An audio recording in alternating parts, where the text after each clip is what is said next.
La mise à jour des contenus du site est une des frustrations principales de tous les propriétaires de sites internet. C'est ce qu'ont indiqué plus de 80% des participants à notre sondage sur l'utilité d'un site internet pour les PME et les indépendants. Dans cette vidéo, nous allons vous proposer des solutions simples à mettre en place pour sortir de ce cauchemar et vous fournir un résumé de ces points dans un PDF. Pour commencer, il faut bien entendu identifier le problème réel, les problèmes à vrai dire. Mettre à jour un site présente en effet deux défis, le défi technique et le défi du contenu. Le défi technique est le premier à relever, est le plus agaçant. Le simple fait d'y penser fait renoncer beaucoup de monde. Le maîtriser une fois pour toutes vous permettra de ne plus vous poser de questions et de pouvoir vous concentrer à l'avenir sur les contenus à mettre en ligne et plus sur la manière de le faire. Quelle que soit la technologie utilisée pour votre site, cela se passe toujours à peu près ainsi. Entre le moment où votre site a été mis en ligne et la première mise à jour, plus personne ne sait comment s'y prendre, ou alors le simple fait de retrouver le mode d'emploi et d'y comprendre quelque chose nécessite une boîte entière d'aspirine. Sans compter les erreurs possibles et la peur de casser complètement le site. Il y a deux façons de maîtriser la partie technique. La première, c'est déléguer. Demandez à votre webmaster combien il vous demanderait pour mettre en ligne permet de noter toutes les informations relatives aux technologies choisies pour votre projet. Et quelle est la meilleure manière de lui faciliter la tâche. Et autres informations importantes que nous allons aborder dans les prochains chapitres. Cela ne lui prendra que quelques minutes car il fait cela toute la journée. Il devrait vous facturer au temps passé et surtout pas au forfait. Mettre un article en ligne prend entre 5 et 15 minutes pour un professionnel, y compris le temps administratif, donc la correspondance et la facturation. Donc si vous lui donnez le titre, le texte et les images, cela vous coûtera bien moins cher que d'acheter des aspirines. Vous pouvez également le charger du partage sur les réseaux sociaux de ces mêmes articles. La deuxième solution consiste à créer un mode d'emploi imagé. Rien n'est pire que de prendre des notes lors d'une formation. Sorties de leur contexte, elles deviennent totalement indéchiffrables. Si vous avez un bon contact avec votre webmaster, demandez-lui de vous montrer, à distance, avec l'aide d'un logiciel de contrôle d'écran à distance comme TeamViewer, comment on fait une mise à jour du site. Mettez-vous d'accord sur une vraie mise à jour à effectuer et faites-le ensemble. L'avantage de le faire par écran interposé, c'est que vous pouvez faire des captures d'écran et prendre des notes en même temps. Ainsi, même si vous ne refaites pas de mise à jour avant des mois, vous pourrez facilement vous référer à ce document. Nous vous suggérons le logiciel gratuit Screenshot car il permet de faire des captures d'écran et des annotations très rapidement, comme par exemple ceci. Allez dans les articles WordPress, cliquez sur Nouveau.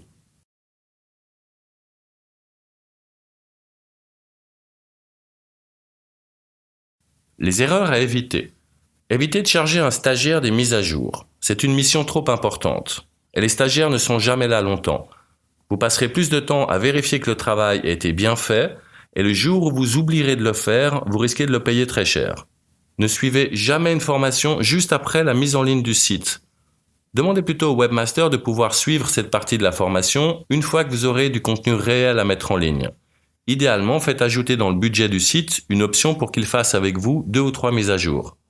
Il pourra en plus vous donner des conseils avisés grâce à son œil de professionnel du web. Vient ensuite le deuxième défi, le contenu. Quel contenu devez-vous publier sur votre site internet? Le sujet est vaste, presque insondable. Essayons d'éviter d'enfoncer des portes ouvertes. Bien sûr, il faut communiquer sur vos nouveaux produits, sur vos nouveaux services, cela va de soi.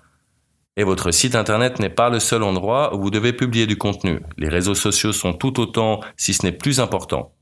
Leur utilisation modérée est un autre point qui ressort de notre sondage. Nous allons donc créer pour vous une prochaine vidéo à ce sujet. Mais voyons pour aujourd'hui à quoi vous devez penser lorsque vous voulez faire une mise à jour pour votre site au niveau du contenu. Pour un site de PME, voici comme pense bête la liste des principales mises à jour possibles. L'ajout d'un nouveau produit, l'ajout d'un nouveau service, la création d'une promotion, le changement des images de votre portfolio si vous montrez vos produits, l'ajout d'une offre d'emploi, un changement dans les coordonnées de contact ou les membres de l'équipe s'ils sont listés sur le site, ou la mise en avant d'un autre contenu de votre site sur la page d'accueil, ce qu'on appelle le Hero Header.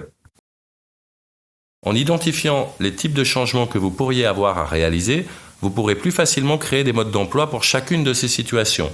Et les identifier vous permettra de les mettre à jour plus souvent. Si par exemple vous changez les photos de votre portfolio maintenant, Vous pouvez ajouter un rendez-vous dans votre calendrier pour penser à faire une nouvelle mise à jour dans, disons, 6 mois. Voici les principaux éléments auxquels vous devriez penser si vous devez créer de nouveaux contenus. Nous abordons ce sujet plus en détail dans notre formation en ligne « Comment réussir votre site internet ». Pour commencer, l'analyse. Mettez-vous dans la peau de votre visiteur et imaginez ce que vous rechercheriez sur Google. Avant de créer un contenu, quel qu'il soit, identifiez bien quels sont les termes qui amèneront vos visiteurs sur votre nouvelle page. Rendez-vous sur Google et tapez les mots-clés que vous utiliseriez pour chercher votre futur contenu. Les résultats de Google vous permettront de voir en une seconde quels sont les sites apparaissant pour ces termes de recherche sur la page de résultats, et un coup d'œil sur les contenus concurrents vous aidera à rédiger votre propre texte ou bien entendu à donner des idées à la personne qui devra le rédiger pour vous. Si vous négligez cette étape, vous passerez beaucoup plus de temps après coup à corriger le tir car votre contenu n'aura pas été rédigé pour répondre aux recherches des visiteurs et ne sera donc pas optimisé pour les moteurs de recherche. Établissez une liste de tous les termes qui vous semblent importants car il vous faudra les inclure dans votre contenu. Ensuite, la rédaction. Pour commencer, la longueur du contenu. Internet est devenu assez contradictoire sur la longueur des contenus. D'un côté, plus personne ne lit, et la vidéo devient le média le plus utilisé. De l'autre côté, un article de blog devrait compter plus de 1000 mots pour que Google estime qu'il est assez étoffé pour faire référence. C'est pour cette raison que vous tombez sur énormément d'articles sur Internet, longs mais à très faible valeur ajoutée. Les rédacteurs font du remplissage. La règle de la longueur ne s'applique toutefois pas aux descriptifs de produits ou de services. C'est même plutôt l'inverse, court mais percutant. Regardez comment Apple parle de ses iPhones. Tout est dans l'image, la vidéo et l'émotion. Très peu de mots. Bon, évidemment, ils ont une armée de rédacteurs sur leurs ordres, assistés d'un immeuble plein de spécialistes du marketing. Mais s'inspirer de leur méthode peut franchement vous aider. Ensuite, la création du contenu lui-même. La rédaction d'articles de blog est un art, tout comme celle des descriptions de produits ou de services. Beaucoup de sites créent ou font créer des articles totalement dénués d'intérêt, en traitant pour la 1000e fois les mêmes sujets simplement pour que leur site soit à jour et que leur blog soit alimenté. Cela, à notre avis, n'a aucun sens et n'est pas une stratégie pérenne pour la majorité des PME. Donc, faites attention au blog. Pour la rédaction de vos fiches produits ou de vos fiches de service, nous vous suggérons vivement l'article de Shopify que vous trouverez en lien de notre PDF. Il vous donnera des informations très utiles pour réussir vos contenus en vous résumant tous les points clés importants. Ensuite, les mots-clés.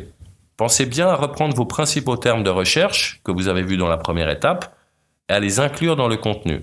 Le terme le plus important devra être ce qu'on appelle le mot-clé de la page, autour duquel devra tourner tout le reste. Pour finir, la mise en page. Dans un article de blog, on dit qu'il faudrait une image tous les 300 mots au maximum. Dans une description de produit, cela peut être beaucoup plus fréquent. Pour reprendre l'exemple d'Apple, vous verrez qu'ils ont pour ainsi dire plus d'images que de mots. Les vidéos sont évidemment un énorme plus. Nous abordons cette thématique dans notre cours Comment réussir un site internet, mais en résumé, pour se lancer dans la création de vidéos, il suffit d'investir un petit peu de temps. Il est en effet possible de créer des vidéos comme celles que vous regardez en ce moment sans avoir besoin d'un studio hollywoodien et des moyens qui vont avec. Ensuite, les appels à l'action, les CTA pour Call to Action en anglais. Quel que soit votre contenu, n'oubliez pas que le but ultime est de convertir votre visiteur en client. Insérez donc toujours, sur toutes vos pages, qu'elles soient rédactionnelles ou autres, des boutons de contact, des formulaires ou tout autre moyen de mettre le visiteur en relation avec votre activité. Sinon, il repartira et vous perdrez une opportunité. Nous vous avons sélectionné un article sur le sujet que vous trouverez dans notre PDF. Ce qu'il ne faut pas oublier. Google n'est pas la seule source de visiteurs. Ce sera aussi l'envoi d'une newsletter, l'utilisation des réseaux sociaux ou l'ajout d'une information dans vos signatures email qui attirera vos clients et prospects vers vos contenus. Ensuite, n'oubliez pas que la visibilité d'un site augmente avec le temps selon la qualité des contenus. La réputation et le nombre de visiteurs d'un site augmentent graduellement avec le temps. Si les pages de votre site donnent des solutions aux visiteurs, vous serez de plus en plus visible. Si vous vous contentez d'essayer de vendre quelque chose, ce sera beaucoup plus difficile. Voilà, vous avez maintenant les outils nécessaires pour que la mise à jour de votre site ne vous pose plus de problème. La partie technique est la plus facile à maîtriser, mais c'est souvent cette étape qui empêche les propriétaires de sites de mettre de l'énergie dans leur site internet, dans leur contenu, donc dans leur valeur ajoutée, comme le montre le résultat de notre sondage. N'hésitez pas à nous poser des questions dans les commentaires, nous nous ferons un plaisir de vous répondre et de vous apporter des solutions. Dans la prochaine vidéo, nous vous expliquerons dans quel cas les réseaux sociaux sont utiles à votre activité et comment en tirer parti sans y passer tout votre temps.